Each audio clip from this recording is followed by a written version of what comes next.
เสียงมา2 เดือนแล้ว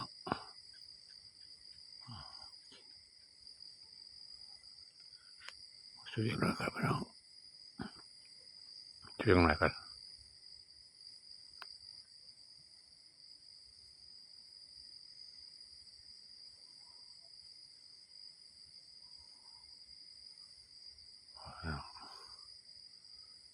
จะไต่ดาวเลยพี่น้องเนี่ยไต่ดาวต้นเดียนพี่น้องต้นเดียน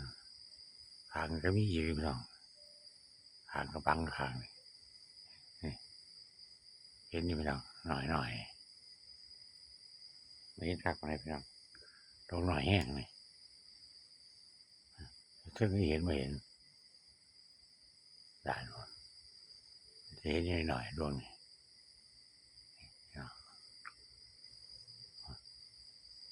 ทางกับบานคนนะคนเดี๋ยวก็มันทุ่งงานนี่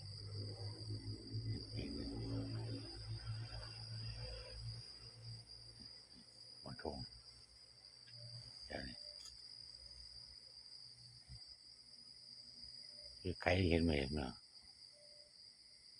ดาวก็น้อยๆกันแน่ไม่เห็นหรอกเนาะอยู่ไกลเรื่องสายไปดาวไปหนังแบบนี่เรียกว่าแบบเดียวเนี่ยได้สิลมไปหน่อยเฮ้ยนี่แบบเดี๋ยวดาวแสงแบบแสงเวียวับด่านไม่เอามาด่านนี่ดาวดวงหนึ่งไม่เอาถ้าชื่อว่าดวงใหญ่เลยเนาะนี่ดวงนี้เราจะรอดแต่เนาะมีเดียนไปหน่อยนี่ตัวเดียนเท่าหน่อยนี่เครื่องตัดซองเลยตัวเดียนดาวทั้งไต่เนาะ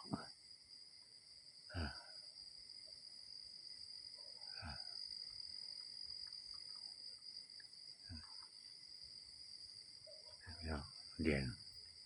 ดาวทั้งไต่ยังไทยเบิ่งมาเนี่ยพี่น้องถ้าเธอก็ดาวหลายอยู่คือว่าจะไปเห็นเราพี่น้องคนดวงหน่อยนะพี่น้องลองเธอก็ไปเห็นเดียนไปเห็นอยู่นี่เดียนกับดาวทั้งไต่พี่น้องนี่ดาวเลยเป็นดาวทั้งไต่เดียนจะถึงเดียนที่ว่าพระจันทร์นะพี่น้องนะพี่น้องขางมันก็อยู่ขางนี่แค่หน่อยดาวช่างเลือดหน่อยนี่ประวัตินะเห็นไหมพี่น้องแสงแววว่าเนี่ยนี่ยับเนี่ยโอ้ยยุ่งกัดพี่น้องเลยต้องยุ่งกันพี่น้องโอ้ยกัดเจ็บแห้งพี่น้องยุ่งไล่ไง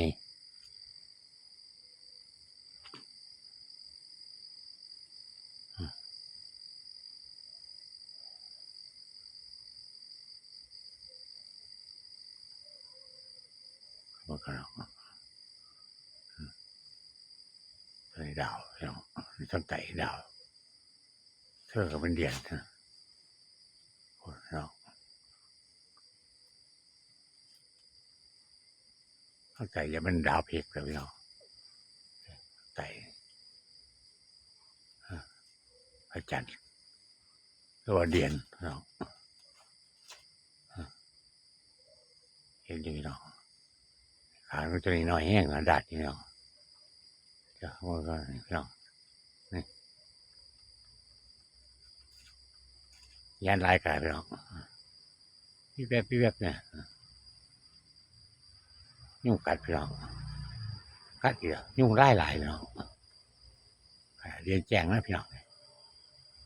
ยุ่งขนาดเลย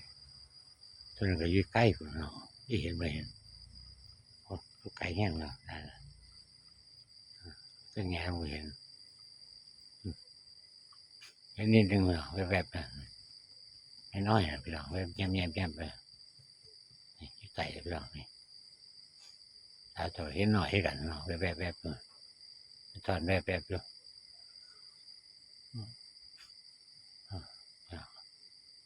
ไปเห็นอยู่กระวงแข้งหรอกพี่น้องมีแวบอยู่เห็นพี่น้องมันเห็น3 ดวงดาวเห็น3 ดวงพี่น้องแวบๆนะพี่น้องแวบนะต้องใจมากกับมันได้พี่น้องใจกับไฟกันคมมาตรงพี่น้องด่านนี่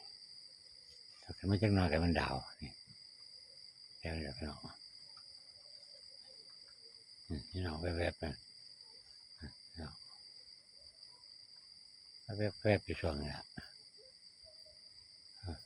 พี่น้องดาวแวบอยู่